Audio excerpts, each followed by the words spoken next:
देखिए, संजीदगी इसी से है कि मैंने जैसे पहले ही कहा कि ये एक इंसान की क्रिएट हुई कोई प्रॉब्लम नहीं है, एक कुदरती आफत है जिसका हम शिकार हुए, पूरे जम्मू कश्मीर शिकार हुआ पिछले कई दिनों से। और बारिशें हुई, काफ़ी जानें हमारी तलब हुई, आपने खुद देखा नुकसान हुआ, फ्लड्स की सिचुएशन बनी, अनंतनाग डिस्ट्रिक्ट में भी हुआ और फिर श्रीनगर में भी हुआ, जम्मू में हुआ, किश्तवाड़ में हुआ, श्राइन माता वैष्णो देवी में हुआ, जहाँ पर बहुत सारी चीज़ें हुई। उसके साथ साथ हमारा रोड जो नेशनल हाईवे कम्प्लीटली बह गया है। अब 10-12 दिन से जो कि सीज़न स्टार्ट हो रहा है, हमारा एप्पल सीज़न स्टार्ट हो गया और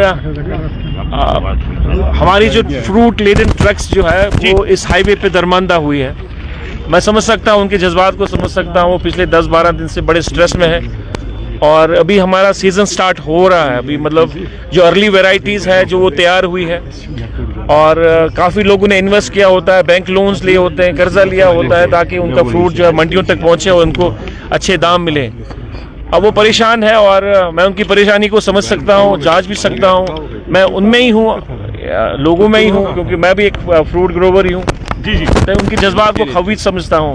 इस सिलसिले में आज सुबह भी मैंने गवर्नर साहब से बात की, उनको भी सजेशन रखी कि ये 2 दिन जो है ड्राई रहे, जम्मू टू श्रीनगर, श्रीनगर टू जम्मू जो है अगले 2 दिन जो है यहाँ से ट्रैफिक रखें। और आईजी साहब से भी मेरी बात से, चौधरी साहब से भी, तो मैंने उनसे भी रिक्वेस्ट की कि अगले 2 दिन जो है यहाँ से ट्रैफिक जाए ताकि ये जो 5000 गाड़ियाँ जो दरमंदा है वो हम यहाँ से पुश करें जो दिल्ली की तरफ, ताकि ये जो गाड़ियाँ यहाँ खड़ी है इनमें जो फ्रूट है वो ऑलमोस्ट कहीं ख़राब भी हुआ है।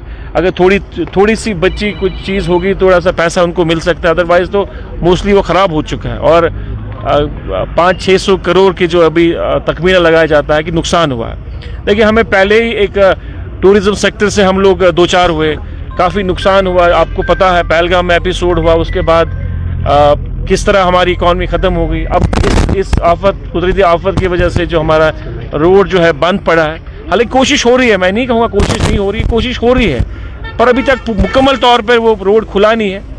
तो भी सजेशन है, इससे हमारी जो हॉर्टिकल्चर की जो लोग मुंसलिक है उस हमारी इकॉनमी को काफ़ी दचका पहुँचा है और काफ़ी डिस्ट्रेस में हमारे जो है फ्रूट ग्रोवर्स है, लोग हैं। क्योंकि इससे जब मैं फ्रूट ग्रोवर की बात करता हूँ तो मेरा मुराद है यहाँ के लोगों के साथ। जी, क्योंकि 70% जो लोग हैं बराह रास्ता या बिल वास्ता जो है इस इंडस्ट्री के साथ वाबस्ता है। तो मैं खुद आज हर जगह खुद जाऊंगा और ऑफिसर से बात करूंगा।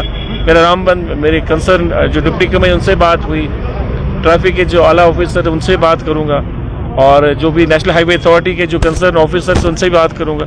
तो वक्त पे इंशाल्लाह कोशिश होगी कि किसी तरह हम लोग ये रोड जो है खोल दें। मैंने खुद ये कॉन्वॉय देखी और ये स्टॉप है यहाँ पर काजीगुंड पे, यहाँ मेरे ड्राइवर्स भाई बैठे हैं, बाकी जो साथी बैठे हैं, मैं इनके चेहरों से साफ झलक रहा है कि ये डिस्ट्रेस में है। अब हमारे पास इस वक्त जो सिचुएशन है वो अलार्मिंग है, तो इसमें हमने कोई फैसला लेना है। तो मेरी अकल के मुताबिक फैसला ये है कि हम लोग अगले 2 दिन जो है ट्रैफिक यहीं से पुश करें, श्रीनगर से पुश करें। और अगर हम यहाँ से पुश करने में कामयाब हुए तभी जो ये दरमंदा 5000-6000 जो गाड़ियाँ यहाँ बंद पड़ी है वो कर सकते हैं। हमारे पास ऑलरेडी कोई रूट है नहीं। आज से हमने ट्रेन स्टार्ट करी है। ट्रेन में जो कैपेसिटी है मेरे ख्याल से 180 मीट्रिक टन की है, लिमिटेड है, उसमें उतना नहीं जा सकता है। हालांकि इन्फेंट्री में अब वो रूटीन बेसिस पे चलेगी, पर डे चलेगी। अनंतनाग में भी कोशिश कर रहे हैं कि अनंतनाग से भी लिफ्ट हो जाए हमारा फ्रूट। इसी तरह सोपोर में भी कोशिश कर रहे हैं, पर उसमें थोड़ा टाइम लगेगा सोपोर में। यहाँ से हम लोग कोशिश करते हैं अगले कुछ दिनों में ये इंतजाम आज हो जाए।